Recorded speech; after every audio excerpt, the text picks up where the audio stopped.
areas of the War of American Independence that I haven't been able to cover. There's just too much material in any depth. One is the war at sea. I'm going to address the Battle of the Virginia Capes, which is probably the fundamentally most important naval action of the war, because it really sealed the doom of Lord Cornwallis and the army at Yorktown. And the second aspect is post-Yorktown. There was quite a bit of action going on in the West Indies, especially in the Mediterranean. The Siege of Gibraltar was still ongoing. There was quite a bit of naval action in the Indian Ocean. So there was a lot going on until the final peace treaty was signed in early 1783. And unfortunately, we just don't have the time and wherewithal to get to that. But there are some outstanding books, if you are interested in that do cover those aspects. One that comes to mind right away is Piers Mackessy's The War for America. He wrote it a number of decades ago, but for my money, it's still one of the best. Another one is more recent, The Men Who Lost America. That's by Andrew Jackson O'Shaughnessy, who's a professor of history at University of Virginia. That came out, I think, about 6 or 8 years ago. And that's also extremely good at focusing on other aspects, because it focuses on some of the key players on the British side, such as Lord Germain and Cornwallis and Clinton and the Howes and so on and so forth. So just a couple of recommendations there. All right. Well, if this were a live class, I would flash this slide up, and I would ask the question, where do you think that's taking place? I really need to alter the slide a little bit. There's more to this painting by John Singleton Copley, who's a Boston painter. It shows them basically street fighting. And so you would see on either side of these men here, other soldiers, and you would see buildings or whatever. So I asked the question, where do you think that's representing? And I would get answers like, oh, Philadelphia, New York, Charleston. No, none of those. The answer is the Isle of Jersey, the Channel Island. The title of this is The Death of Major Pearson. There's the unfortunate major there. And what it depicts is that January 1779, French attempt to invade Jersey, which is one of the two Channel Islands just off the coast of France. And the reason I put this up there, not in addition to being one of the great heroic art paintings of all time, is because it illustrates what really was Britain's strategic dilemma once the French, then the Spanish in 1779, then the Dutch in 1780, all became engaged in the war, which made it more than just simply trying to restore allegiance to rebellious colonies. It became another in a long series of conflicts in Europe between the Bourbon powers, France and Spain on one side, and Britain and her continental allies on the other side. And typically in these wars that dated back to the time of Louis XIV, the Sun King of France, who was very imperialistic and very aggressive, particularly focusing on the Low Countries, what we would call today Belgium, the Netherlands, and Luxembourg. And even today, I think if you want to get involved in a war with Great Britain or the United Kingdom, easiest way to do that is to attack the Low Countries as a strategic interest. And so what you have now, instead of the usual 18th century or late 17th century pattern of Britain with continental allies such as the Austrians, the Russians, the Prussians, other German states against France and Spain, now you have Britain going it alone. No continental allies. And in fact, some of the normal allies were antagonistic. So what do? You still have to do something about this rebellion in the colonies, but at the same time, not only do you have to defend your imperial interests like Gibraltar, like the West Indies, like the growing imperial and trade and commercial interests in India, the subcontinent, but you're even threatened with invasion. And in fact, the French and Spanish attempted in 1779. That's only stopped by a naval victory off Ushant. Well, and there's always the question of Ireland. One way to roil the British, of course, is to make trouble in Ireland and raise rebellion. So Britain has this huge strategic dilemma. And this picture, I think, the death of Major Pearson on Jersey illustrates what we at the Naval War College call a war within a war within a war, because you had at the base level, you had a civil war, an insurgency or irregular type war that I'm going to talk a lot about in terms of the South, but it's within a regional war, meaning in the North American theater and the West Indian theater, within the larger global war, a war within a war within a war. So if you're faced with that strategic dilemma, you'd better have what we call the instruments of warfare. And unfortunately for Britain, here's what it looked like. The military dispositions. Now look at this. In 1778, before the French become engaged, 41% of the Royal Navy is in North American waters and 47% in European waters. That would include, of course, the Mediterranean, the North Sea, the Channel, etc. The Army, look at that. 65% of all the British Army forces were actually in America. 26% in Europe, which would have been, again, in Gibraltar, garrisons in the Mediterranean, Ireland, and the home islands. But now look what happens when the Spanish and the French and then the Dutch jump in. 41% to 9%. You have this massive transfer of naval resources back to Europe, back to the Mediterranean, back to the Atlantic and North Sea and the Channel. And now look at this, a third in the West Indies. Look what happens to the Army. Imagine having to craft a military strategy when you're pretty well strapped for forces to start with, and now 65% down to 29%. Look what happened to Europe. These are all going back for home defense, for defense of Ireland, and of course the Siege of Gibraltar.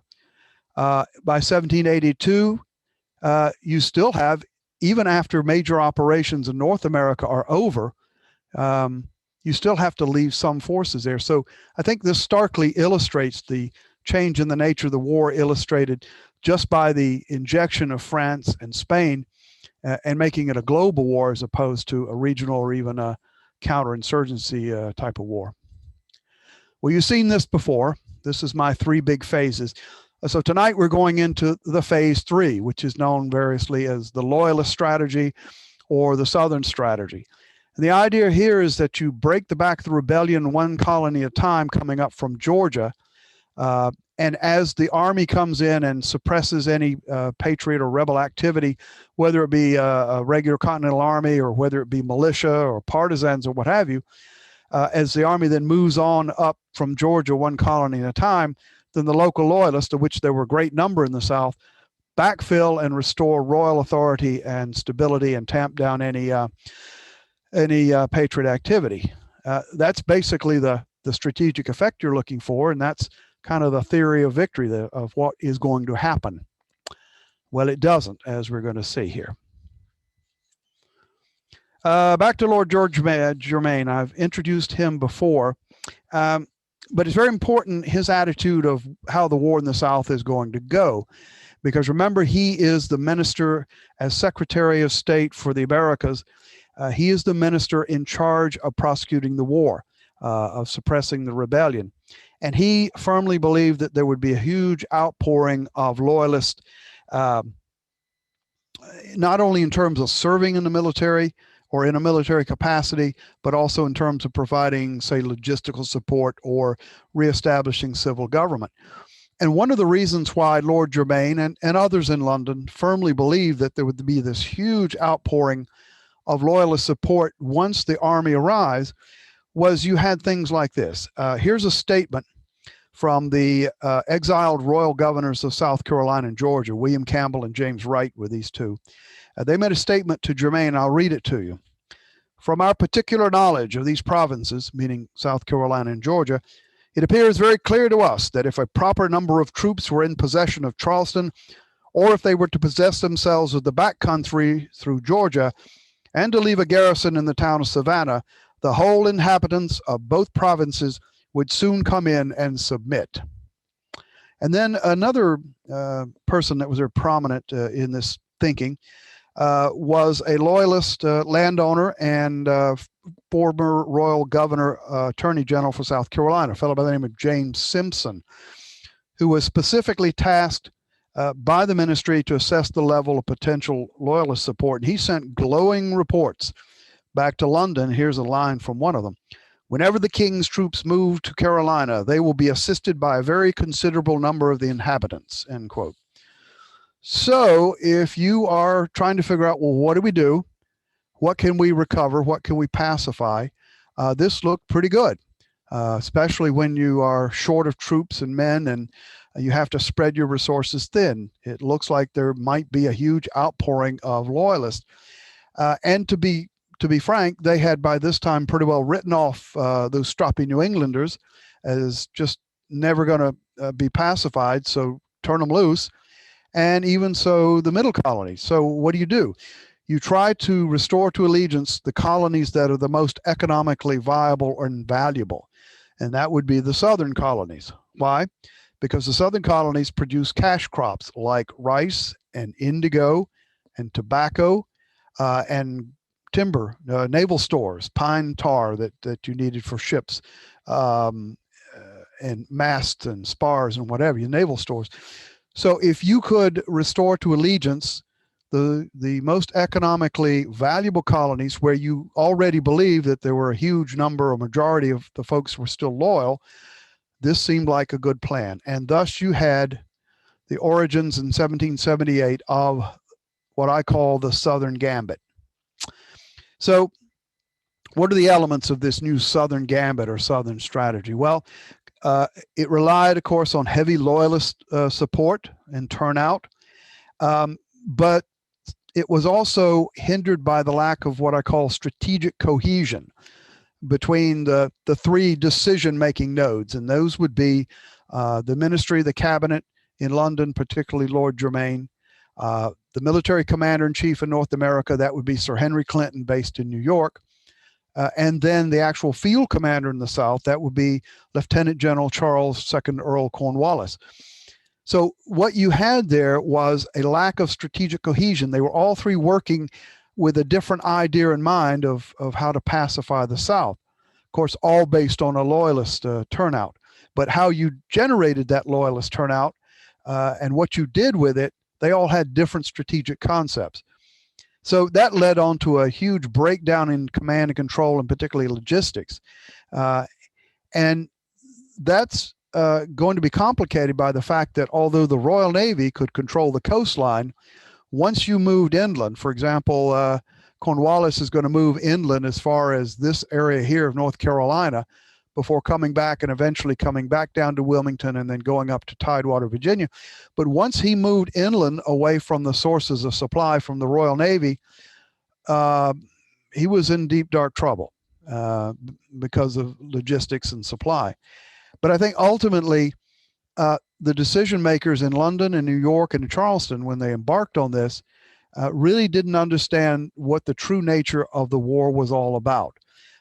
They believed that there was a military solution. In fact, they believed this all during the war, when really it was winning the hearts and minds. I know we've heard that phrase a lot, and actually Sir Henry Clinton used that phrase in a letter in as early as 1776, win the hearts and minds of the population. So they were aware that that was necessary, but they thought that the way to do it was through offensive, aggressive military operations. And that was, shall we say, 180 degrees out of exactly what you had to do in the South especially. So the Southern Gambit, just a few details there. Well, here is Sir Henry Clinton, the unfortunate Henry Clinton. He embarked on the Southern campaign. The initial thrust was the capture of Savannah, Georgia, which actually happened fairly easily in late 1778. And then Georgia, pretty much throughout 1779, came back under royal control. So what do you do next? Well, the next target is obviously going to be Charleston. And so the Siege of Charleston, I won't go into the details. I do cover that a lot in the book, and there are some excellent books on the Siege of Charleston, and I highly commend them. But basically, Charleston was surrendered by the Continental Army in May of 1780, and that's going to launch the war into the interior. But unfortunately for the royal cause, think the hearts and minds, in late May, early June of 1780, after Charleston has been captured, Sir Henry Clinton issued 3 proclamations that basically required everyone to sign an oath of loyalty, or they would be considered in rebellion. Well, a lot of people wanted to stay neutral. A lot of the soldiers that were paroled, let go and paroled with a promise that you will no longer take part in any action. Now you put them on death ground because you're saying you must sign the loyalty oath and you must actively support the restoration of Crown authority. Well, what do you think is going to happen? Probably 80 to 90% of everybody said, well, if that's the case, I'm on the Patriot side. And so the 3 proclamations that Sir Henry Clinton issued really helped spark not only the turning of many neutrals away from the Crown and towards the Patriots, but it also sparked that partisan war that roiled the Carolinas for the next 2 or 3 years. And I'll talk about that shortly. Now, what about South Carolina? Well, there were a lot of Loyalists there and in North Carolina. It's estimated anywhere between 1920 to up to 25,000 Loyalists actually served in the provincial regiments, or meaning a regiment on the American establishment. They were regular regiments, so you signed up for, you enlisted for a certain number of years. And they had traditionally in the North and Middle colonies served in a lot of, say, auxiliary roles, scouting, reconnaissance, intelligence gathering, that sort of thing. But because of the shortage of troops, once you moved into the Southern campaign, a huge percentage of the British regular forces were, in fact, Loyalist provincial regiments that had been raised in the North, particularly in 1776-77 in New Jersey, Pennsylvania, and New York. So I'll just list 5 or 6 of these here that you'll see weaving in and out of the action. The Queen's Rangers, the North Carolina Highlanders, the South Carolina Loyalists, the British Legion, and the Queen's Dragoons. So there were a number of these provincial Loyalist units that operated in the South that actually did quite well. Unfortunately, it just was never enough. Okay, so what about Charleston? First target. It was the 4th largest city in the colonies after Boston, New York, and Philadelphia, but it was the wealthiest. It was built on largely the rice trade, which was huge, the indigo trade, and it was the leading city in the South. Now, there was an attempt in 1776, interestingly enough, led by Sir Henry Clinton, but they never could get past the forts on the entrance into the harbor. Now, Clinton came back in 1780 and, of course, commanded the expedition, but they went wide around. Rather than trying to come straight into the harbor, they went wide around and landed and then moved around and eventually across the Ashley River and essentially put the city under siege, cut it off, that peninsula under siege. Well, there is the unfortunate Major General Benjamin Lincoln, who is commander of the Southern Department, which basically meant commander of all Continental Army troops from Maryland on down. He had set up defenses, but he realized as Sir Henry's troops began to build siege works and literally cut them off up the peninsula, and then the Royal Navy moved in and actually captured the harbor, he realized that he was doomed.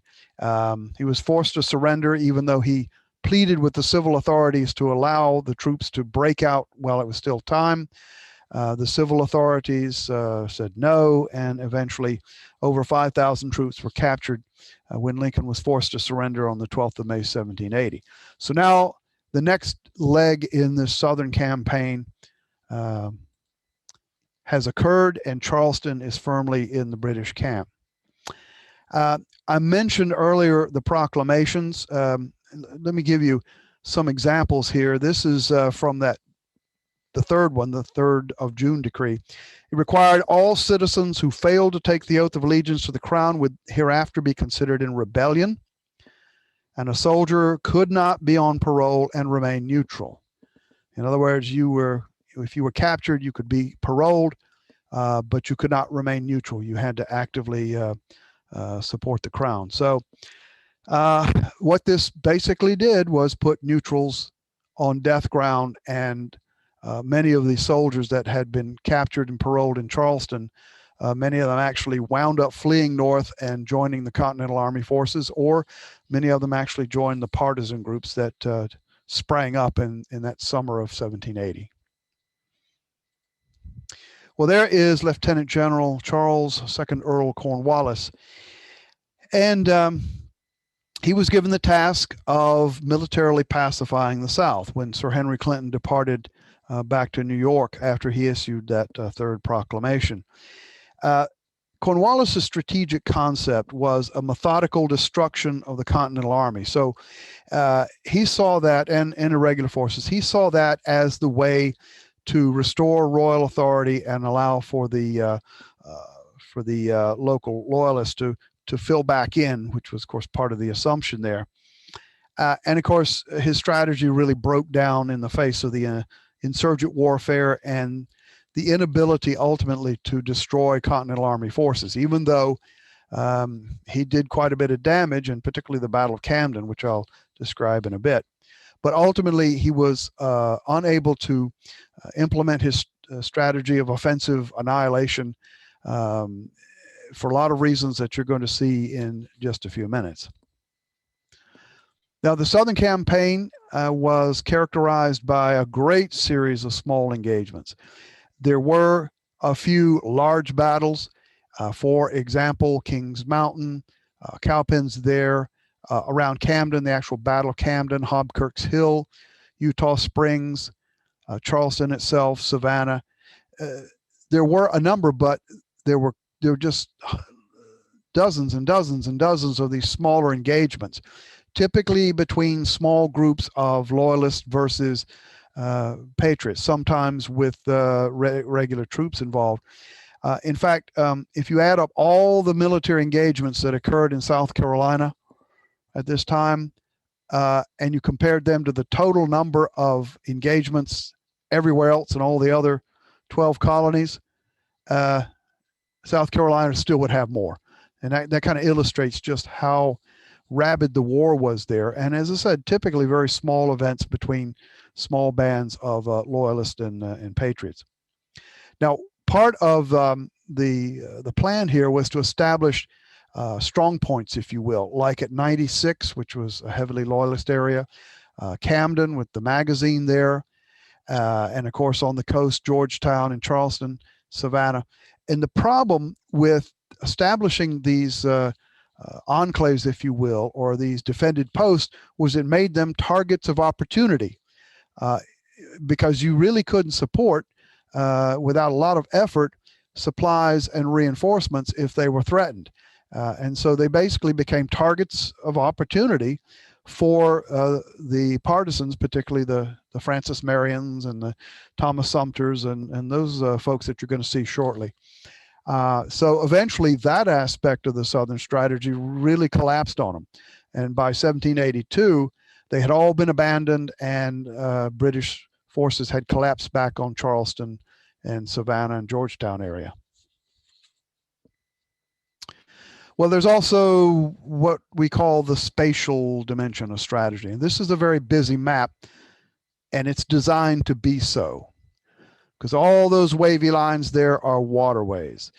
And the geography of this region, the Carolinas and Virginia, is you have water flowing back out of the Appalachian Mountains, forming all these rivers and eventually leading down to the ocean.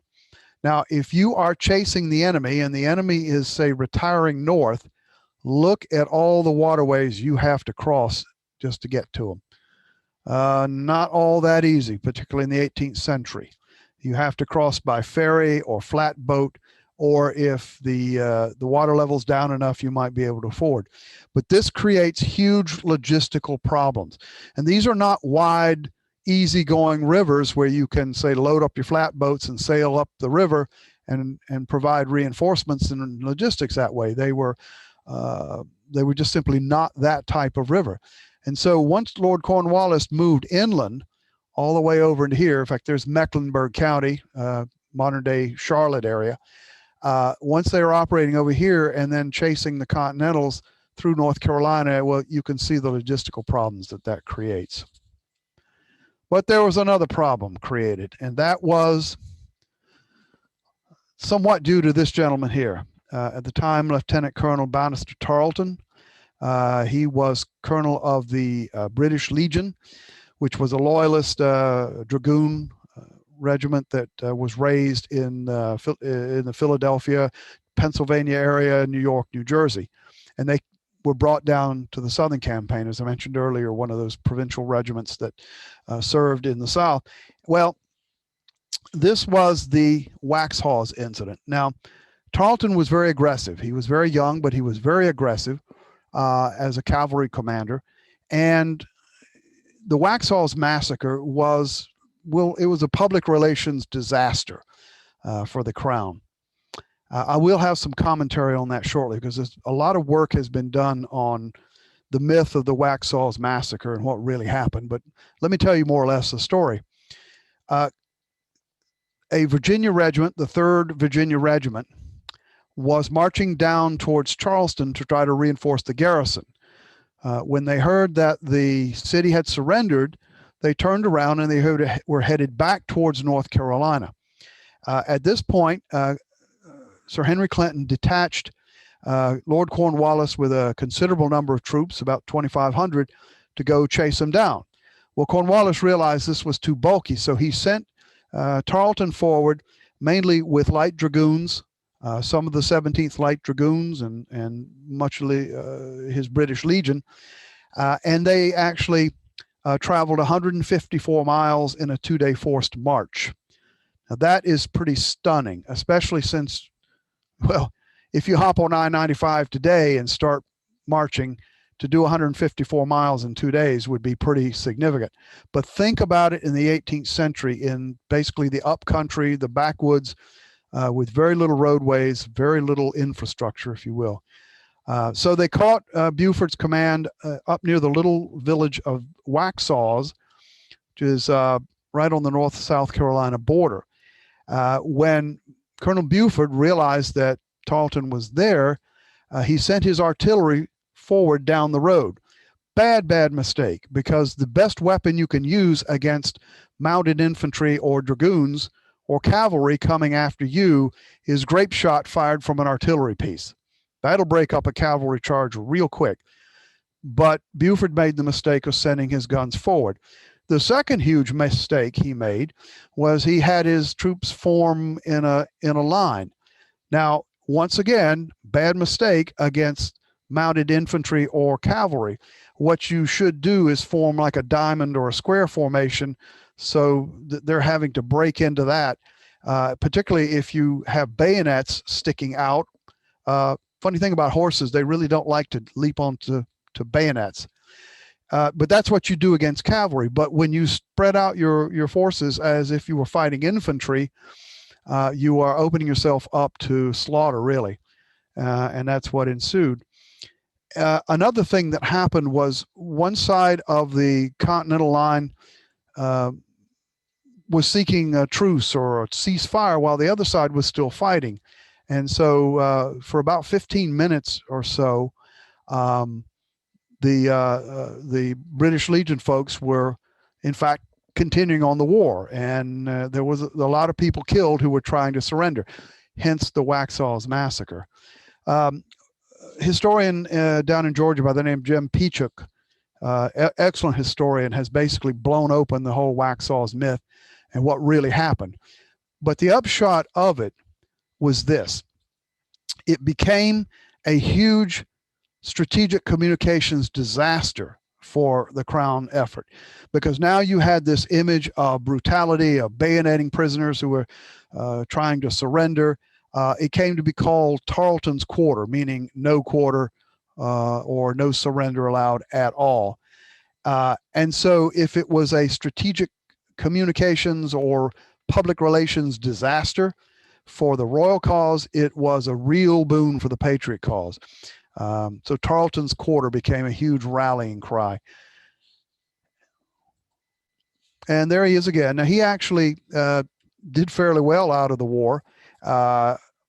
he he was extremely talented, as I mentioned, very aggressive, adored by his troops.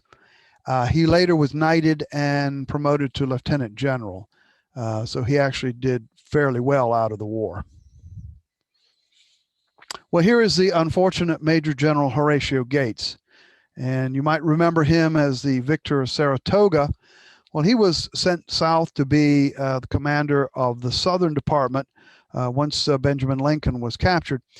So Gates, who was a former retired major in the British Army, should have been a lot more tactically astute than he was. Here's what happened. He arrived in Hillsborough in North Carolina and began an immediate march towards that supply depot and magazine at Camden, South Carolina. Now, his subordinate officers advised him go by way of the Piedmont. And those of you not familiar with the South, the Piedmont is that area basically from Washington, D.C. down through Richmond, down through Raleigh, Durham, Greensboro, Charlotte, all the way to Atlanta. That's known as the Piedmont. It's a very prosperous area at the time, very agricultural. So the point is that there would have been a lot of supplies available because this was, after all, late July, early August, and of course in the growing season. Well, Gates decided he wanted to go straight to the throat, and he launched off straight towards Camden through what's known as the Sand Hills. And if you haven't heard of the Sand Hills, if you've heard of Pinehurst, Southern Pines, great golf, but because of the soil, the sandy soil, not real good on agriculture. And so by the time Gates's troops arrived in the Camden area, they had been living on unripened fruit, particularly peaches, and unripened corn. And I don't have to tell anybody what that will do to one's digestive system. So you can imagine the condition that the troops were in when they arrived in the Camden area. So what happened? This, by the way, is at a place called Historic Camden. It's just outside the modern city of Camden. And that is the restored Cornwallis Kershaw House. And the actual original house was used by Cornwallis as his headquarters. So they have reconstructed that there. That's what that picture is. Well, Gates did not expect Cornwallis to be there. Lord Rawdon, who I'll introduce in a bit, had a number of provincial corps units there. But Gates figured that Cornwallis was still down in the Charleston area. Well, Cornwallis had done a quick march and arrived in Camden, unbeknownst to Gates.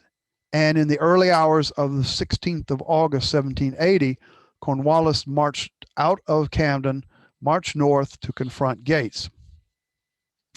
Well, here's where Gates made a huge tactical error. Huge tactical error.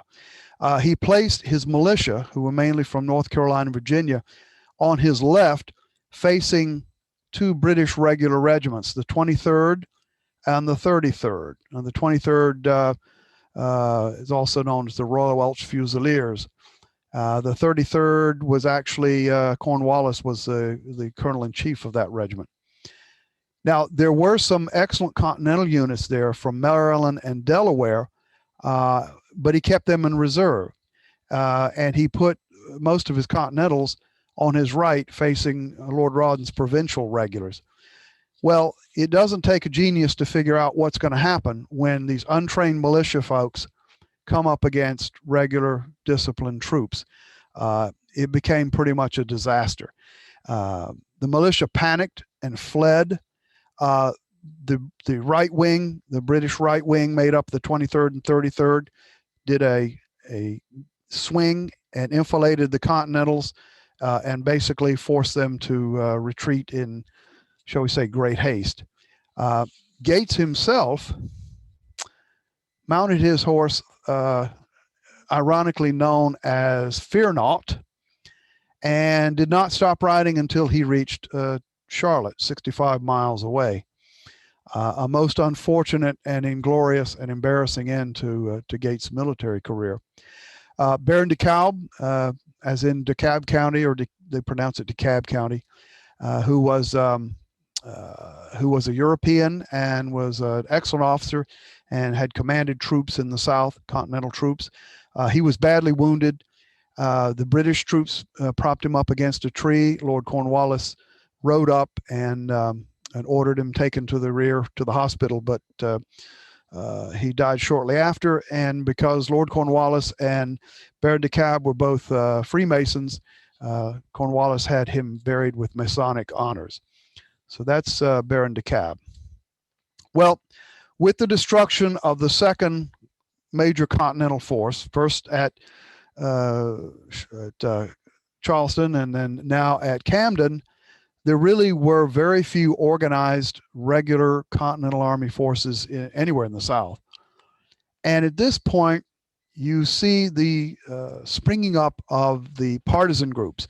And here are two of the most famous ones, Francis Marion, Thomas Sumter.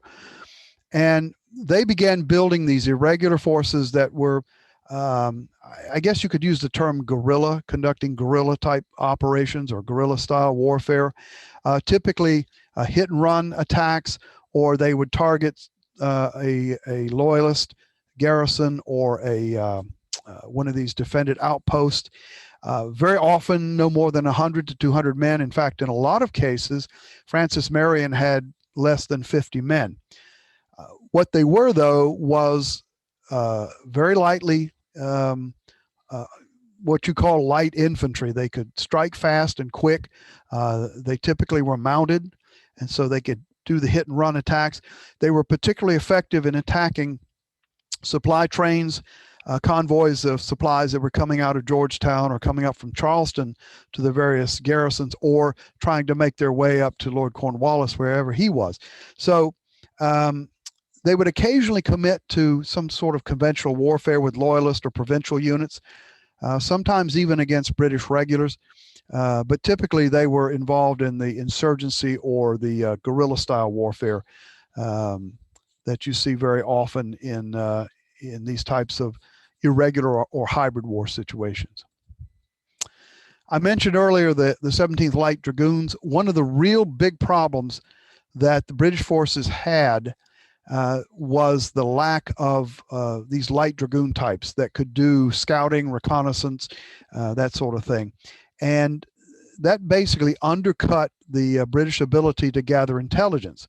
Now, the provincial units like the British Legion and some of the Loyalist units actually did pretty good service here, but as you're going to see very quickly, they become wiped out, not only by the actions of the partisans, but particularly at places like Kings Mountain and the Cowpens. So all throughout this campaign, Lord Cornwallis suffers from a lack of intelligence that his opponent, Nathaniel Greene, who we're going to introduce here shortly, really enjoys the benefit of.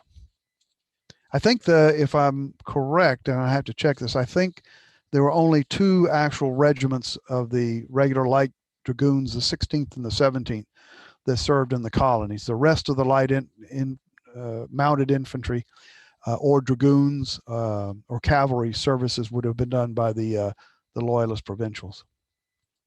Well, I mentioned Kings Mountain, and here you have to talk about Major Patrick Ferguson, who was a regular officer of the 71st Regiment of Foot, Fraser's Highlanders. Clinton, before he departed back to New York, appointed Major Ferguson as the inspector of militia.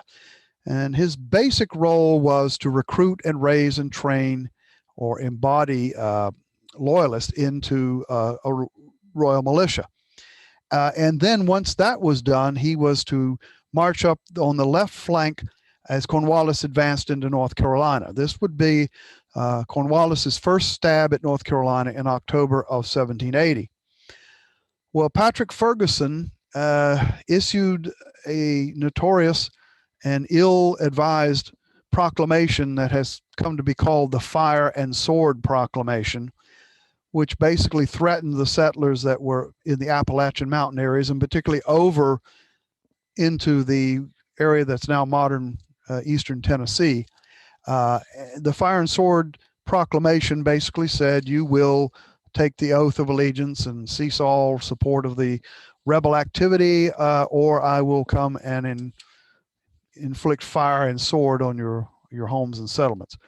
Very ill-timed, because what it did was it fired up those people that largely had been out of the war. I mean, the war had not yet come to that region. Well, now they certainly are into the war, and they're going to react in great numbers.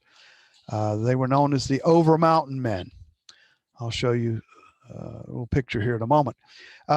So Major Ferguson, realizing, there's a huge force of enemy militia, frontiersmen, riflemen moving my way.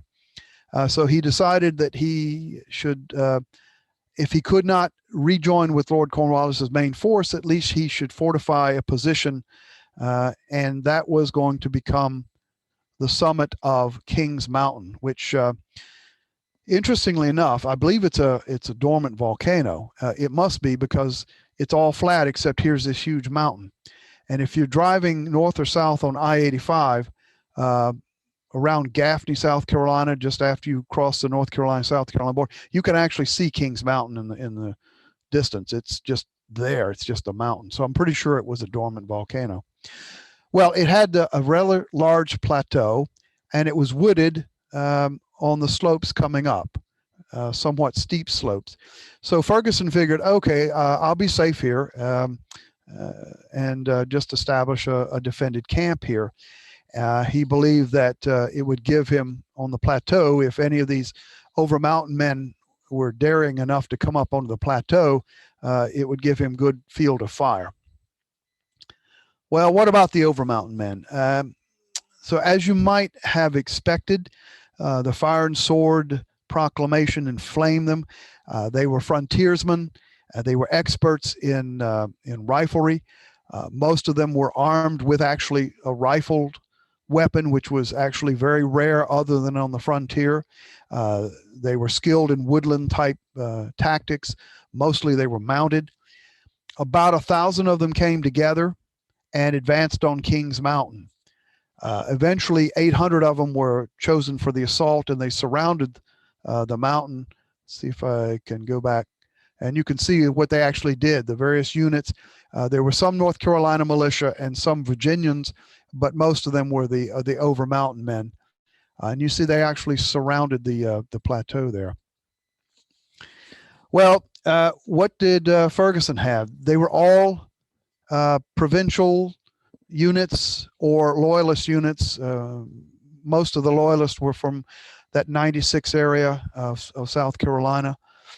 In fact, Ferguson was the only native-born Briton there. All the rest were American Loyalists.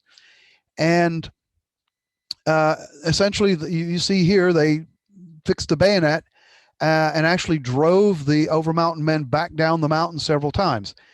Unfortunately, the Over Mountain Men were expert at basically at hunting with their rifles, and they picked off a number of these gents. Ferguson attempted to rally the troops, but he was actually shot out of the saddle. I think seven wounds they counted.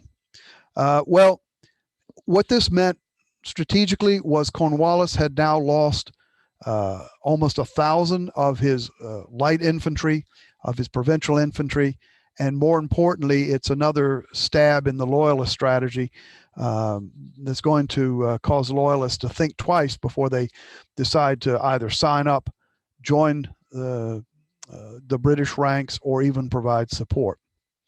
Well, at this point, you see the arrival of Major General Nathaniel Greene. And if this were a live lecture, I'd be getting applause because he is a local boy. If you haven't already seen it, go by his house. It's over near Coventry. And he had quite a meteoric rise. He went from being a private in the Kentish Guards in 1774, a local militia unit, to commanding all the Rhode Island forces at the Siege of Boston, and was promoted to Major General. He was a favorite of George Washington, probably the most astute strategist on the Patriot side. Well, he was sent south to become the next commander of the Southern Department. He arrived in Hillsborough and then on to Charlotte by December of 1780. And his basic strategy for how you defeat Cornwallis and the British forces in the South, you might call a dilute and a trite. Dilute and a trite. It's kind of a using the aggressiveness of Lord Cornwallis to cause him to chase you all over the countryside. It's a classic Fabian strategy where you wear down the enemy, you attrite the enemy to the point that you can deliver the final culminating blow that convinces the enemy it's not worth it, it's time to quit. And that, of course, is going to be Yorktown. So Nathaniel Greene was a brilliant strategic operator, and he had a lot of help, particularly this gentleman here, Brigadier General Daniel Morgan, or the old wagoner. Greene initially did something that most military tacticians and operational planners say don't ever do, and that is divide your forces in the face of the enemy. So he violated that principle of concentration. What he did was he sent Morgan down into South Carolina with about 1,000 troops, many of them regular Continental Line, while he went the other direction. Cornwallis then had an opportunity to, in fact, defeat each half of this force in detail. But Greene was thinking differently. He was thinking this is going to force Cornwallis to chase one or the other, and we can do the same thing to him he's trying to do to us, and that is defeat in detail. And there also was a practical reason. You just logistically couldn't support that many men, so by spreading them out in two different parts of South Carolina, you had a better logistic capability there. Well, what happened? Cornwallis did, in fact, divide his own force, just as Greene predicted, and he sent Tarleton with a considerable number of troops chasing after Daniel Morgan. And this is going to lead to the Battle of Cowpens, 17 January 1781. Now, Morgan relied on the natural aggressiveness of Tarleton to attack him. And so what he did was he ordered the militia in the front line to give 2 volleys and then retire. If the militia would hold to be able to fire 2 volleys at the advancing enemy forces and get out of the way, hopefully they would do enough damage. What they did, though, instead of retiring from the field, as might be expected, they actually, a great number of them actually went back around and reformed over here. If here was the Continental main force, here was the advancing British. So rather than scattering away, they went around and reformed in the woods. And remember that when I tell you what's going to happen. The 71st Regiment, Fraser's Highlanders, interpreted a movement by the Continentals as a retreat. And what actually happened when the two forces actually closed is they did what was known as refusing the flank, which means that you basically half of your unit, if it's like this, you basically do a door swing so that the enemy, if they try to attack you on the flank, you're ready for them. Well, what the line did instead was began to retire. And the 71st Regiment took this as a retreat. They're doing what they normally do. They retreat in the face of British cold steel, and it became sort of a melee. And about that point, then the militia starts firing from the woods, while the Continentals, who are not retreating, who are just doing a refuse the flank maneuver, turn and deliver a huge volley right into the face of these charging Highlanders, and all hell breaks loose. The end result is catastrophe for Tarleton and the British cause. Now, I will add something else here. This is a little known historical fact. One of the reasons why the militia was so effective in the Battle of Cowpens is they had what we call strategic mobility. If you look very carefully, you will notice, and usually I get a chuckle here, so this is your laugh line. You will notice they have a great deal of strategic mobility on this battlefield. I'll leave it at that, and you can complain later about the bad joke. So the Battle of Cowpens, it turned into a melee battle, as depicted here. The 7th and 71st Regiments basically were surrounded, panic ensued, and 700 to 800 troops actually became prisoners. And in fact, the commander, Tarleton, attempted to rally the troops, but by this point, pretty much the fight had gone out of whatever troops, and they were forced to retire. So a huge defeat for Cornwallis. He's now lost a good portion of the British Legion. He's lost a huge portion of two regular line regiments, the 71st and the 7th, and it is a catastrophe. He retires back to Winnsboro, South Carolina to winter over, but he's not done. He's determined to come back into North Carolina, and that's exactly what he does in the winter of 1781. This precipitates what's known as the race to the Dan River. As Cornwallis is chasing Nathaniel Greene, one of the things Nathaniel Greene did, being a former quartermaster general and a brilliant businessman, what he had done was gather together all the boats on all the river crossings so that when he retreated ahead of Cornwallis, his men could get across the river. And there, in this race to the Dan River in Virginia, there literally were events where the British advance guard came up on the south side of the river only to see the Continental Army rear guard embarking or debarking from their boats on the other side of the river. That's how close it was. At this point, Cornwallis realized that Greene and his army had escaped into Virginia, and he pulled back to Hillsborough, and he was still determined, though, to attack Greene. Well, by this time, Greene was willing to give battle, and this occurred at Guilford Courthouse, which is the battlefield is right in the middle of Greensboro, South Carolina now. So Greene marched back into North Carolina, willing to give battle, and this precipitated the Battle of Guilford Courthouse. Now, Greene tried to replicate what had happened at Cowpens, so he told his militia, form it in two lines, fire a couple of volleys, and then retire. The first line of North Carolina militia, the second line of Virginia militia, and then the third line was made up of his regulars, his Continental Line regulars. Well, the first line pretty much collapsed, typical militia. The second line of Virginia militia actually did better, and many of them did retire, but they retired off to the side, and that forced Cornwallis to have to send troops to push them out of the woods. And that meant that once Cornwallis came up against the Continentals that were staged right at the courthouse, he just simply didn't have the forces to be able to push them off. Nonetheless, Greene withdrew. He could have won the battle, but he reasoned that I've done tremendous damage to Lord Cornwallis and his force, and I do not want to risk my own, because one of the tenets of a successful Fabian strategy is you never let the enemy beat you. You always make him chase you, and you try him, but you can never let him defeat you.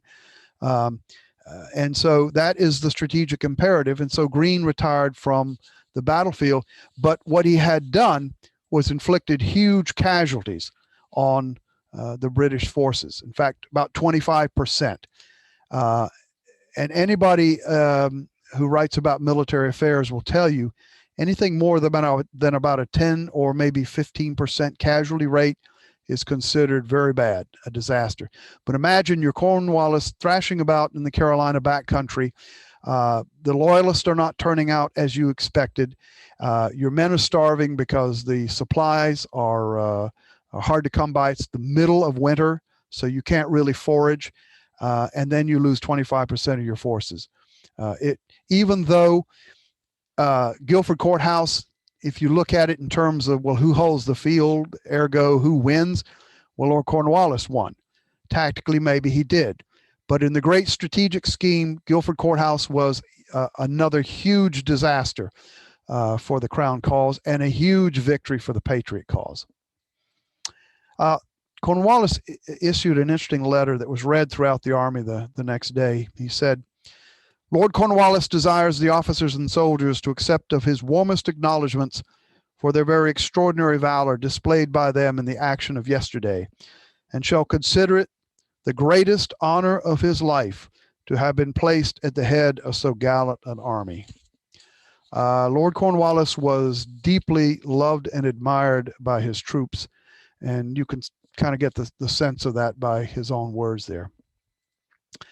When word of the battle reached London in early June 1781, the opposition leader in Parliament, Charles James Fox, exclaimed, "Another such victory will ruin the British Army." And he was 100% on there. The second in command of the British force at this time is General Charles O'Hara, who also commanded the Brigade of Guards. And he wrote later a letter to the Duke of Grafton, a close personal friend who had been a former prime minister. And I think his words capture the realization of just how flawed relying on the Loyalists for your strategy was flawed. So let me just read this to you. I think it's just pretty profound. He wrote, "I'm certain that in our march of near 1,000 miles through every part of North Carolina, though every means possible was taken to persuade our friends," meaning the Loyalists, "to join us, we never had with us at any one time 100 men in arms. Without the experiment had been made, it would have been impossible to conceive that government could in so important a matter have been so grossly deceived. Fatal infatuation." Well, what does Cornwallis do? Really only one thing he can do. He retreated down to Wilmington, North Carolina, and then began to march into Virginia, because he saw Virginia as, if you can take Virginia, you can cut off the supply line to General Greene, who had actually moved down into South Carolina at this point. You could starve them of supplies, of arms, of reinforcements, and basically roll up the South. And that was Cornwallis's thinking. Well, here you see a really profound breakdown in the strategic coherence, because Clinton back in New York wanted Chesapeake Bay operations, but he considered them more like raids, or more like secondary operations that would aggravate Washington, who was back up facing New York, but really not the main seat of war. Well, Cornwallis saw this as the seat of war. And so right away you have this working at odds, if you will, in terms of the war in Virginia. Another thing that Cornwallis did is he tried a different type of economic campaign, and that was basically saying, okay, if you want to support the Patriot cause, we're going to confiscate your whole farm, we're going to burn down your barn, we're going to sequester your property. It actually worked fairly well, because throughout 1781, there really wasn't a whole lot of this partisan activity. Most of the struggle in Virginia in 1781 actually was regular force on regular force. Very little Patriot partisan activity. But Washington was reacting, and he sent two large groups of troops down to keep an eye on Cornwallis, one under Gilbert du Motier, the Marquis de Lafayette. I'm sure everyone's heard of him, young French nobleman who actually was a fairly good officer. And he also sent down troops under the Pennsylvanian Anthony Wayne. And the British forces were actually coalescing as well. Two formations came down, one under Benedict Arnold. Let's see, do I have that? No, I don't have Arnold. One under Benedict Arnold, believe it or not, was made a brigadier general in the British Army. No one trusted him, but still his talents were recognized. And then another column under Major General Phillips. So what you see throughout the spring and early summer of 1781 is this coalescence of forces down into Tidewater, Virginia. And this is what is going to set up actually the final event really in the North American colonies, and that is the Siege of Yorktown. Here's a very good map. I really like this map because I think it's pretty complete. So Cornwallis was ordered to take a defensive station that could be used as a naval base. And here's a huge part of that controversy as to who lost the war. And I would say the judgment of history, which said that Clinton, you were the overall commander and you ordered him to Yorktown, you've got to take the blame. And that's in fact what the public and private and political nation in 1781-82 came to that same conclusion. But I'll give you an example here. This was an order in June to Cornwallis from Henry Clinton. As soon as you have finished your active operations, you may now be engaged in to take a defensive station in any healthy situation you choose, be it Williamsburg or Yorktown. So I think it's pretty clear that Sir Henry Clinton conceived of establishing a defensive position where the Royal Navy could operate. But what this meant was it made this very highly offensive, very aggressive-minded Cornwallis really nothing more than a garrison commander. And that's actually going to lead to disaster, because this is on a peninsula. You've got the York River here and the James River to the south. It's just like at Charleston. If one can control the peninsula up here, unless you control the waterways, you're trapped. And that's exactly what's going to happen, as you'll see here shortly. You had to control the waterways, or you could be cut off and trapped in this narrow neck. Well, what about the French? What about the French? Here's where I would ask, if this were a live audience, oh, look, what is that place? Of course, everybody would raise their hand and shout, that's Fort Adams. Well, the French army was here at Newport. And at this point, George Washington now had the proper instruments of war to deliver that final culminating decisive battle blow against the stronger opponent. And that was the French infantry, and more importantly, the French siege artillery. And Cornwallis, by going into a defensive position, gave the combined Franco-American army the perfect opportunity to open up a classic, traditional, European-style siege. So when you refer to Yorktown, it really wasn't the Battle of Yorktown. It was more appropriately called the Siege of Yorktown, because that's exactly what it was. It's the same type of siege that you would have seen for decades in all those whole series of European wars against fortified towns or castles or what have you. George Washington and the Comte de Rochambeau, who was the French commander, they met a little town in Connecticut. Washington argued, as he had for some time, that the target was New York, attack Clinton in New York. But Rochambeau basically said, nope, nope, nope. Let's go after Cornwallis, who has trapped himself in Virginia. And oh, by the way, the French fleet in the West Indies is willing to come up and provide support. And so this is the genesis, really, of the Yorktown campaign. One of the things that I find, particularly as a professor of strategy, somewhat amazing was in this combined operation, combined meaning multinational, how smoothly it went.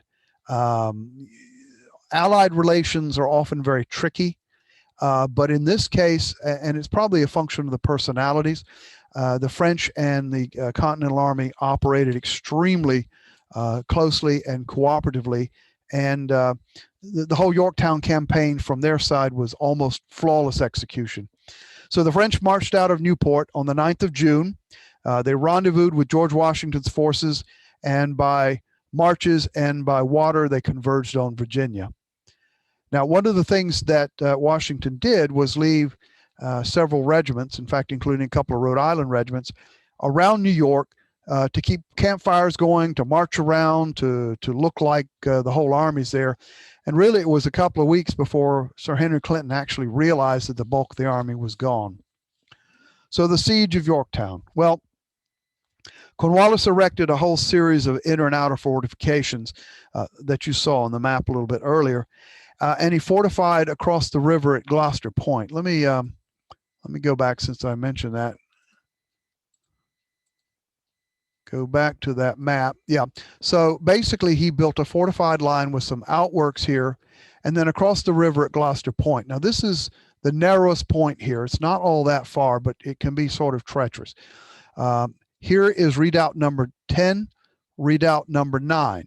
If you go to the Yorktown battlefield today, which I highly recommend, they have reconstructed a redoubt number 9.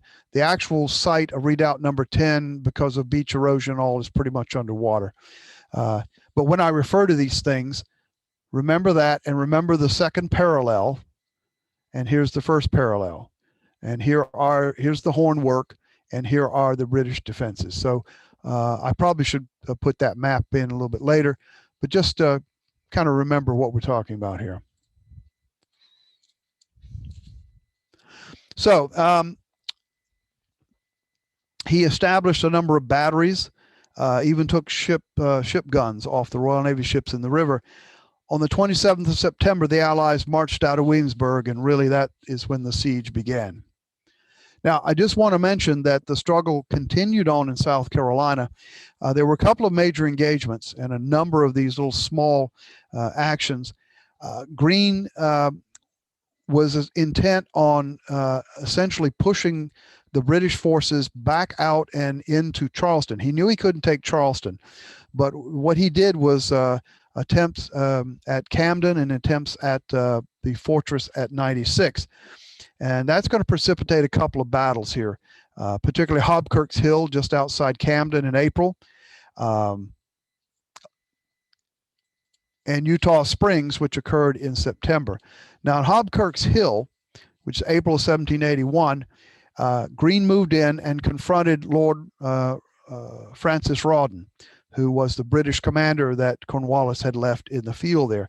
Rawdon defeated Greene at Hobkirk's Hill, but just like all these other defeats, yes, maybe the British side won tactically on the field, but in terms of the whole strategic picture, it was a huge Patriot win because the Patriot forces were still intact and the British forces had lost more and more troops that they could not replace.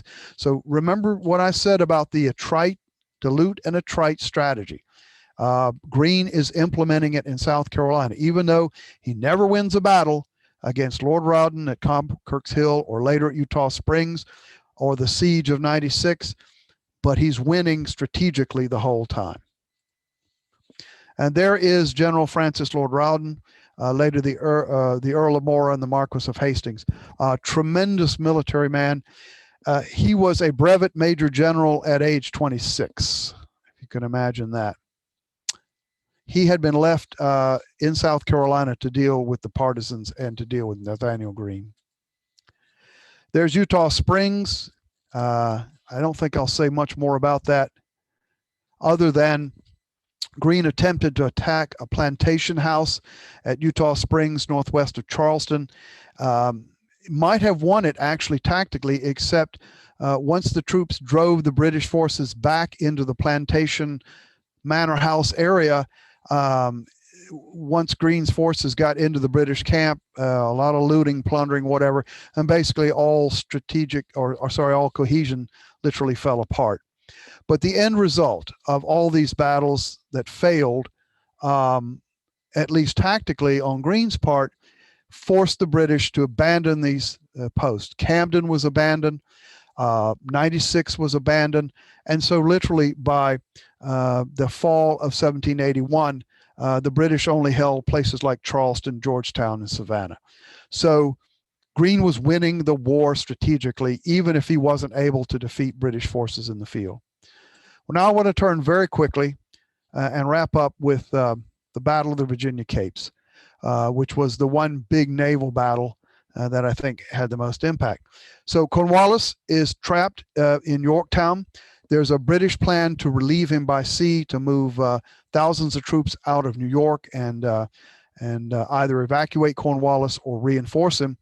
But the French squadron under the Comte de Gras, later the Marquis de Gras, he brought his forces, naval forces, up from West Indies and moved into the Chesapeake Bay.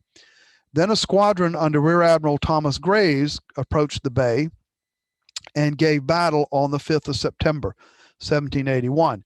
Graves' mission was to secure the mouth of Chesapeake Bay and either support Cornwallis or evacuate him. Well, what about this Battle of the Virginia Capes? There, by the way, is the two de Gras or de Grasse and Graves. And here's the fact that I spent 30 years in the U.S. by God Navy, and so I think in terms of tactics, so bear with me. I mentioned several times where commanders made huge tactical errors, Graves, Tarleton, what have you. Well, in this case, this might be the biggest tactical blunder of the war. And let me tell you what happened. So Graves approached from the northeast, and he had the weather gauge. Now, what that means is the wind was blowing this way. So he had the wind behind his back, which meant he had a lot more speed and a lot more mobility. So they're approaching here. De Grasse was anchored here off Lynnhaven Inlet. If you know anything about Virginia Beach area, you know where that's at. Well, when the French realized that the British were approaching, they cut their cables, which means you just chop the line and you'll get the cable and the anchor later. You want to get underway as quickly as possible, but it was really raggedy. As you can only imagine, ships were basically fleeing out and then trying to form up. Well, this is shoal water here.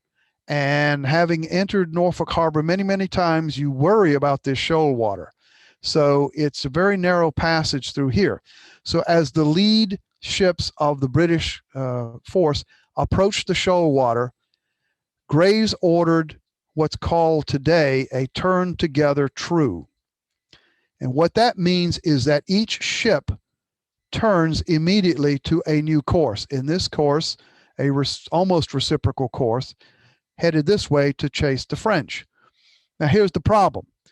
The most capable ships were in the van under Admiral Hood.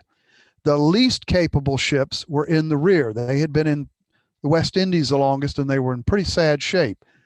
Well, if you do a turn together true and everybody turns together, that reverses the order, which means that the British van here, the least capable ships, are the ones that actually come up against the French, and the best, most capable ships are in the rear here.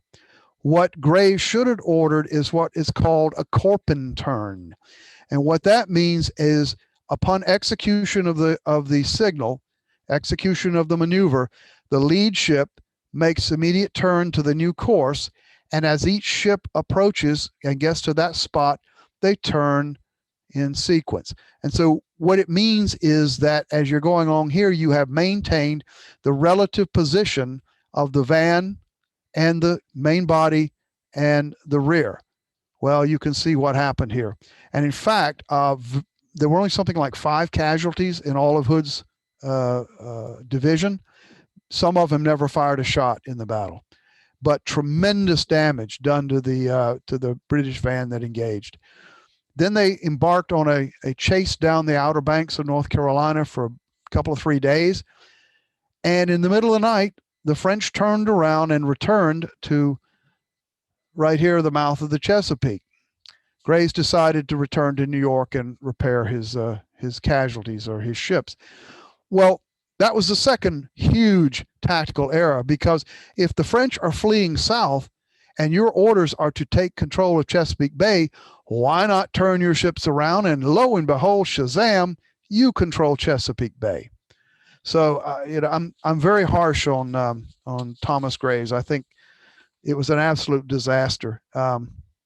It's very interesting to read Admiral Hood's letters to his brother and others, just absolutely excoriating the huge tactical errors that Graves made in the battle. His letters are in the at Greenwich, the Royal Naval, the library there, and I've actually seen them. They're they're pretty bad. But I think he was absolutely right to point out the huge errors that Graves made. There's a contemporary map, and I won't say anything more here, other than this also allowed the French siege guns to arrive. The Allies were able to construct parallels by night and a continuous bombardment, which literally exhausted the defenders. They started the first parallel and constructed that. And by this time, it's become pretty obvious what is happening.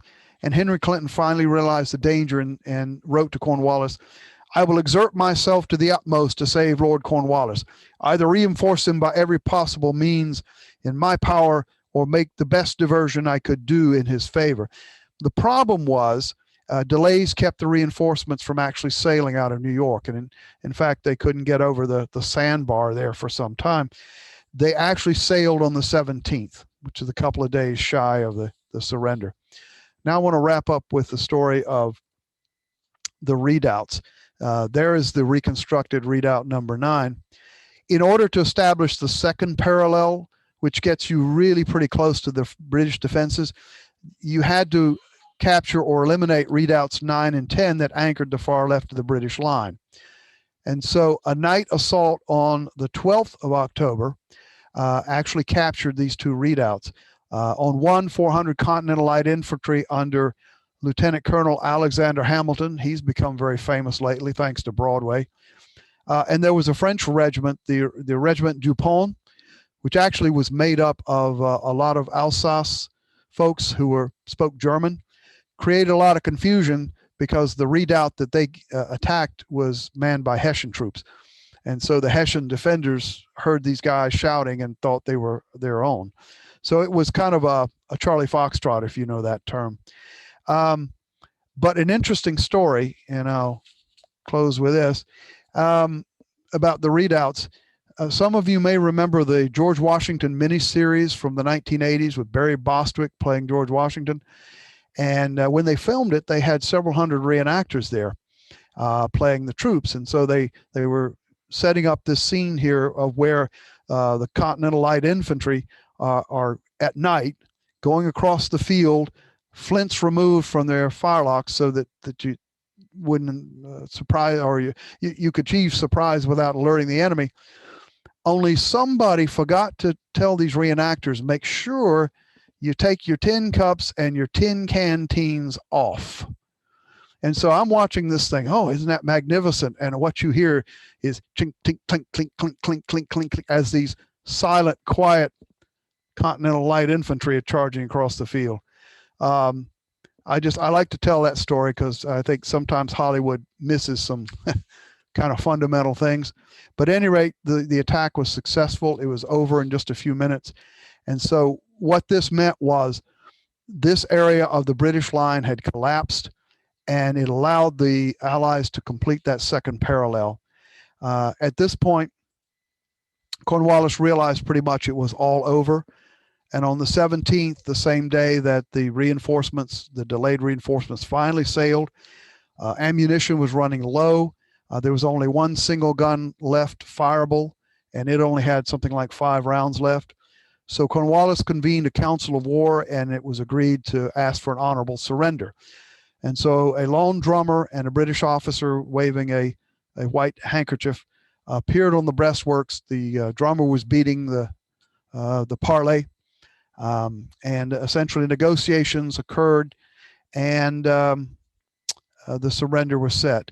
During the night, the British troops destroyed anything of military value in Yorktown, and actually including the rum ration. So by the day of the surrender, it was reported there were a lot of little drifty troops marching out towards surrender field.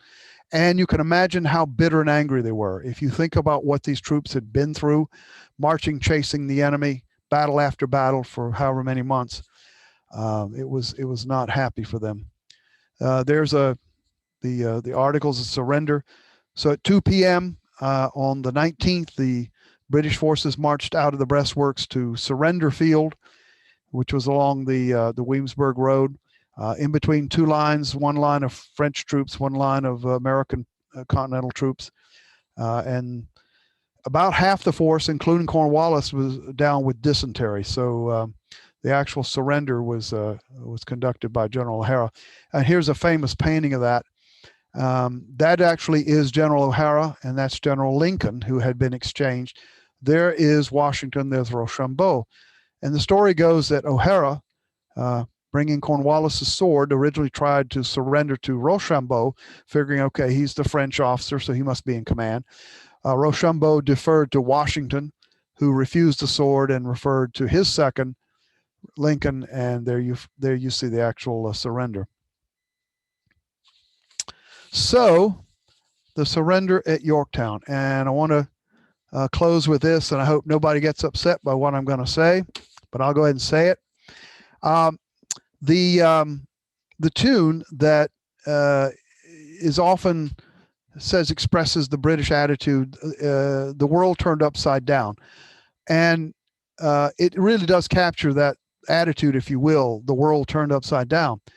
But in reality, what it was a very common marching tune in the British Army. In fact, it dated back to the British Civil Wars of the 1640s, and originally it was known as "When the King Enjoys His Own Again," written in 1646.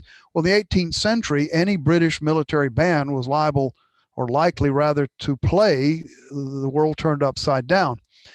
And the reason why it got that name was, I'm going to read you some of the words here, which I think is kind of cute. So, when I was young and in my prime, I'd neither doubt nor care. I took delight in mirth and wine and roved from fair to fair. I took delight in jovial life till fate on me did frown, until at last I got a wife and the world turned upside down. So with that, I think we got a couple minutes for any questions, and I hope you've enjoyed the series. I certainly have enjoyed presenting it. So over to you, Britta, if you would moderate any questions. Sure. Thank you so much. Let's see, the first question.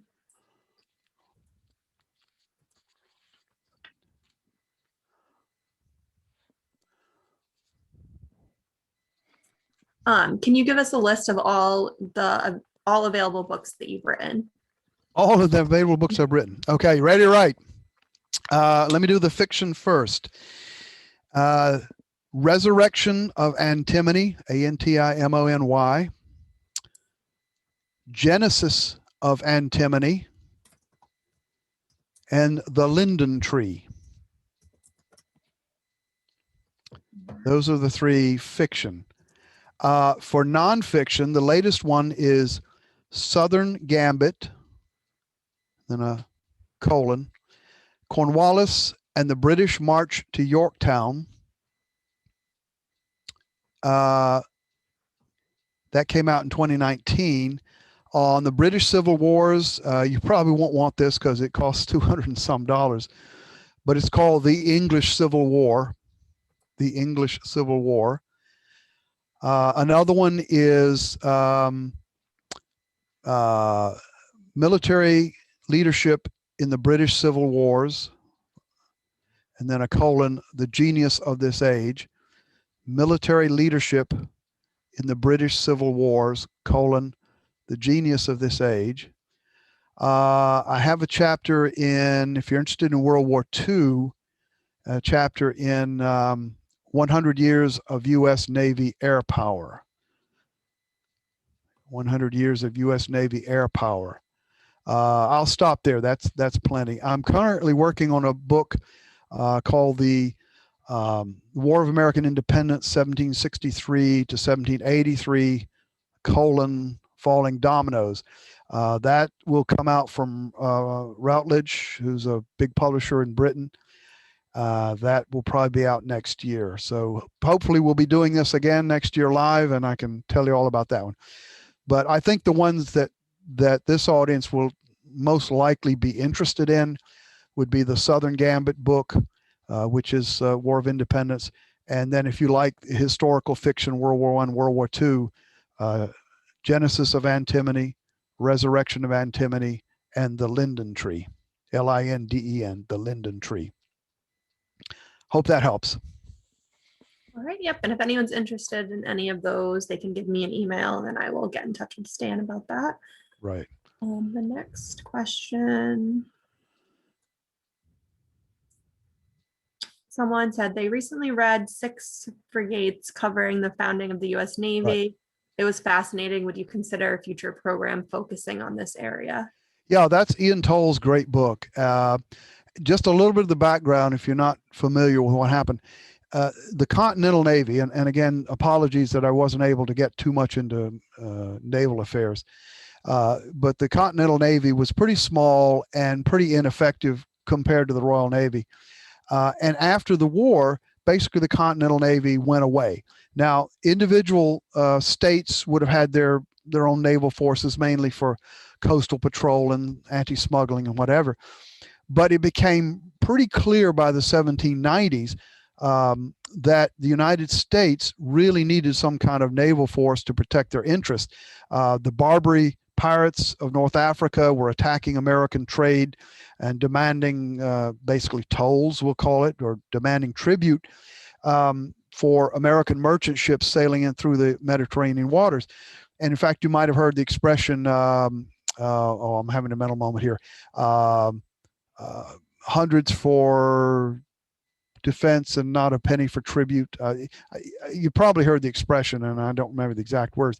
But essentially at that point, Congress decided, yeah, we needed a naval force. And so the first force was in the late 1790s, we began building those frigates. That would have been Constitution, Constellation. A lot of famous ships came out of that. And so the Ian Toll book, Six Frigates, is basically the story of the refounding of the United States Navy and the buildup from there throughout that Napoleonic War period. So directly to the question, would I be willing to put together a lecture series on that? I actually have one, sort of. I did a series of lectures on the Barbary Wars at the Naval War College that could be crafted into something like that. So that's a possibility for the future, yes. But in the meantime, go read it, the book, Ian Toll's Six Frigates. Excellent book.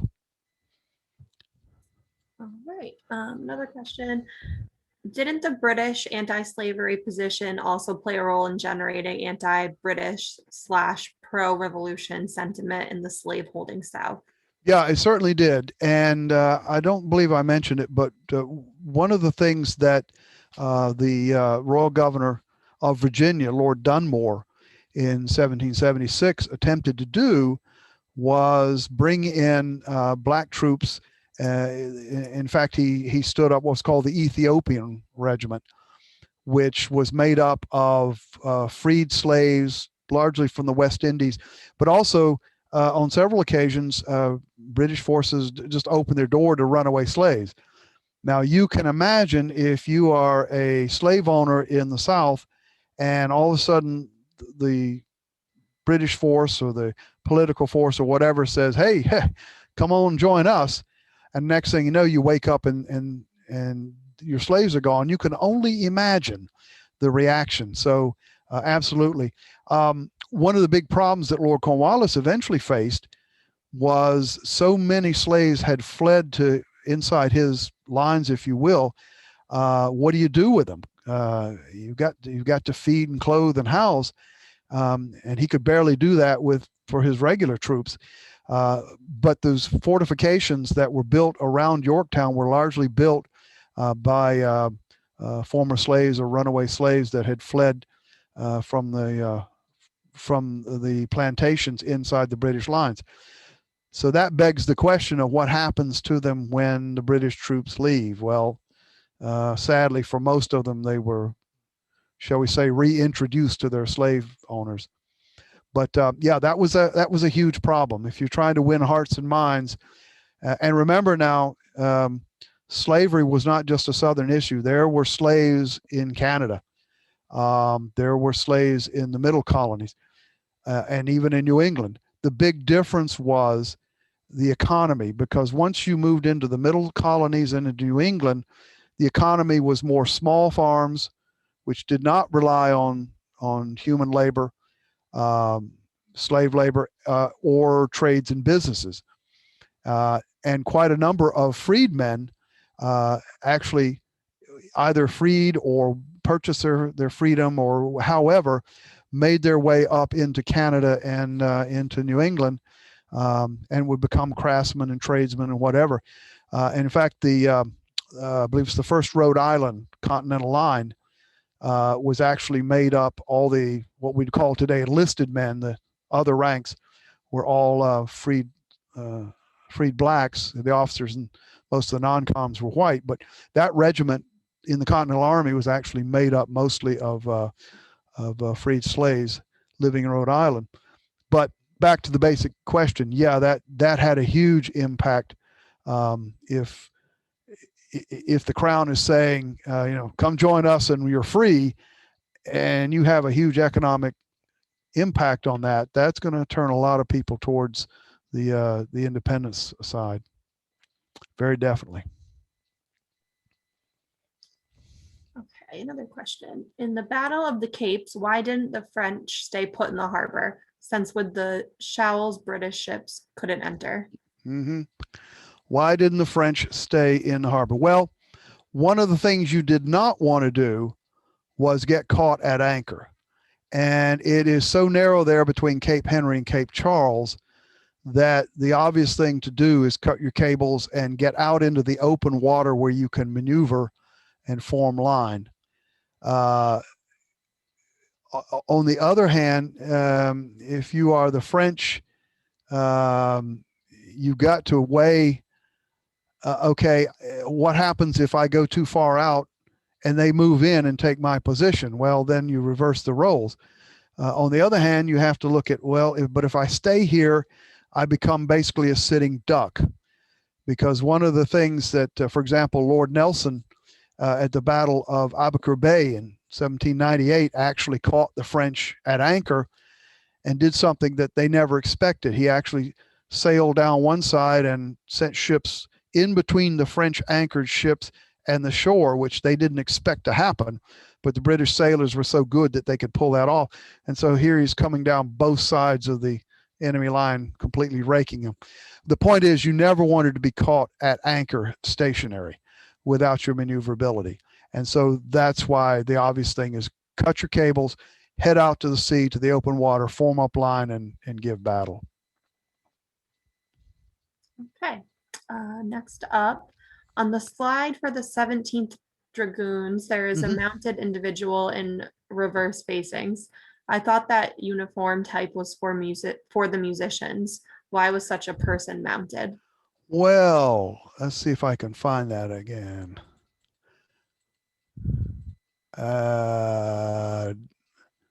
Let's see, 17th Light Dragoons. Let's see where they are.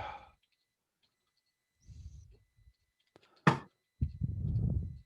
think I've gone past it. Here we go. Okay, what do we, here? Yeah, that would have been a musician. I'm pretty sure, because he's got the, you see there on the shoulder. Now that became very common in the Army later, but in this period, that sort of flap there, right there, you was seen on musicians' uniforms. So I'm going to assume that that would have been a musician. Now, the Royal Artillery, their base color was blue with red facings. So that could be confusing. I don't need that. But I'm going to guess that is a musician, if for no other reason, because also you see these chevrons here, that lace right there. Right there, you can't really tell it because it's white lace on a white coat. And it would be the reverse. You see the white facings there and collar. But the musicians would have had the reverse color of the regimental facings, and they also would have had that little shoulder thing there and the chevron. So I'm going to say that is a musician, even though he's mounted. Okay. Is there any sequel to this presentation which may detail the removal of the British Army and return to England or Nova Scotia or West Indies? What happens after Yorktown? Essentially the British forces pulled into the garrisons. Charleston, Savannah was lost eventually, New York, and just basically waited it out. The evacuation of Charleston occurred in December of '82. New York, I think, sometime later. But basically, there were no active regular force type operations, land operations, as the treaty negotiations were going along. There was quite a bit of fighting, though, particularly in the Carolinas. It was known as the Tory War, because in the absence of regular forces, then it was sort of, you killed my brother, so I'm going to hang yours. And it became a really nasty internecine revenge sort of driven thing. That went on for most of 1782. Now, in other parts of the world, the war was really going on. For example, in the West Indies, Admiral de Grasse, the French victor of Battle of Virginia Capes, was defeated by Admiral George Rodney at the Battle of the Saints, which is down off Martinique in that area. And that really restored the naval balance in favor of Britain in the West Indies. In Gibraltar, there was a long-standing siege, went on for a couple of 3 years, that eventually was defeated. The British held Gibraltar, and in fact, still hold it today. And then in the Indian Ocean, I mentioned earlier, there was a lot of naval action. There was a French admiral, I believe his name was Suffren. He did a tremendous amount of damage to British trade and commerce in the Indian Ocean in that 1781-82 period. So there was actually a lot of action going on in other places until the treaty was signed, but really no real regular type battles or irregular type actions in the colonies themselves.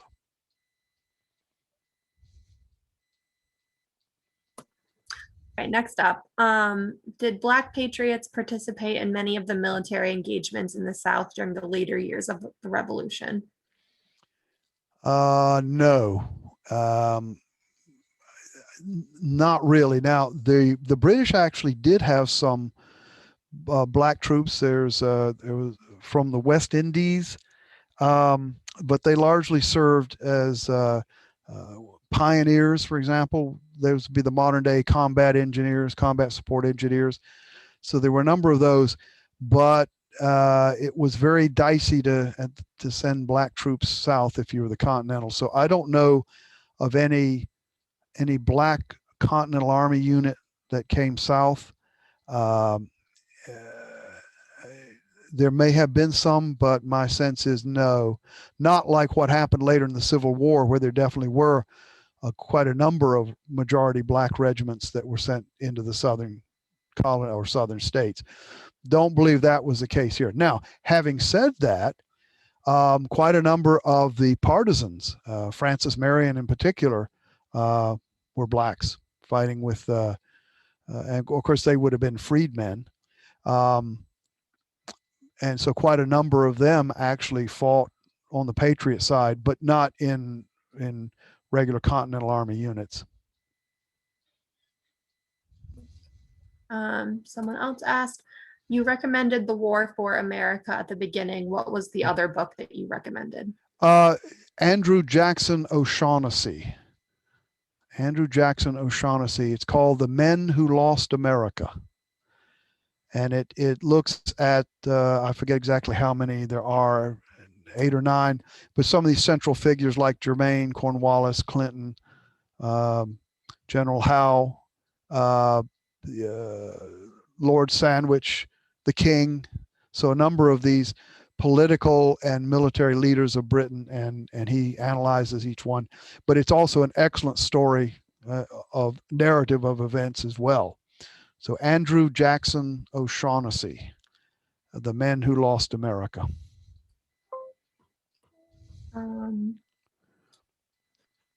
What happened to Clinton's troops that left New York late to help Cornwallis? Well, they were turned around and sent back when it was realized they were, they showed up and realized. In fact, there was a British, as I recall the story, a British ship intercepted the convoy and told them of the surrender. And at that point, they were turned around and headed back to New York, and basically became garrison troops again until they were eventually evacuated a couple years later. All right. One last question. Looks like to follow up to the one before about where the British troops went after they lost. When and how did the British troops evacuate the cities? Well, when and how? Yeah. Well, of course, they would have evacuated by sea. Charleston in December of 1782. New York, I'm thinking early 1783. POWs that were released. For example, the 76th Regiment of Foot, McDonald's Highlanders, which was one of the regiments at Yorktown, and the 80th City of Edinburgh Regiment. They had been POWs, and they were basically sent back to Scotland and disbanded at Stirling Castle by 1784. So the POWs were released, basically got on ships and sailed back to Britain.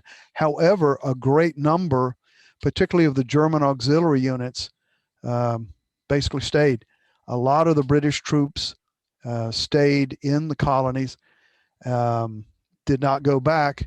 One of my MacDonald ancestors actually went back with McDonald's Highlanders, was disbanded, when the regiment disbanded, and he liked North Carolina so much, he hopped back on a ship, came back to what was in the Cross Creek area, and married Mary Mackenzie of Cumberland County, and that's where my MacDonald line comes from. So a lot of those guys just never returned, and even some that when they arrived back and their regiment was disbanded, returned back to North America. A lot of the Loyalists went to Canada. A few went back to the British Isles. Great number went into North Florida, because remember, North Florida and West Florida were always Loyalists, never went out in rebellion. And I didn't get to it, but a lot of the war was happening in West Florida, particularly with the Spanish. Pensacola, for example, was under siege and was captured by the Spanish in March of '81. And so that reverted back to Spain. Florida did. However, a great number of the Loyalists from Georgia and North Carolina, South Carolina moved into North Florida, and a great number moved down to the West Indies or Bermuda. So a lot of the Loyalists were forced to basically evacuate, but a great number went to Canada, and some few went back to the British Isles, but that was the Loyalist. I hope that answered the question. Looks like that was the last of the questions. Okay. So thank you. All right. Good. I hope to see everybody. I hope we do this again next year live. Hopefully in person. Yeah, hopefully in person. I don't know what the topic will be, but I guess Britta, you and I will work out at some point this year and we'll figure it out. But hope to see everybody back next year. Yep. Thanks for coming, everyone. We'll okay, thank you. It's been a pleasure. I realize it's been kind of like, what's the phrase we use in the Navy? Through a fire hose through a funnel. But it's a fascinating subject. And oh, by the way, remember, we've got the 250th anniversary of 1776 coming up very shortly. So hopefully there'll be a lot of festivities and activities and events that you can take part in or go observe. So 250 years coming up. All righty. Thank everybody. Good luck, and go out and get your vaccination. And then we'll do this again live next year. Sounds good. Have a good night, Stan. Thank you much. Take care then. Have a good evening.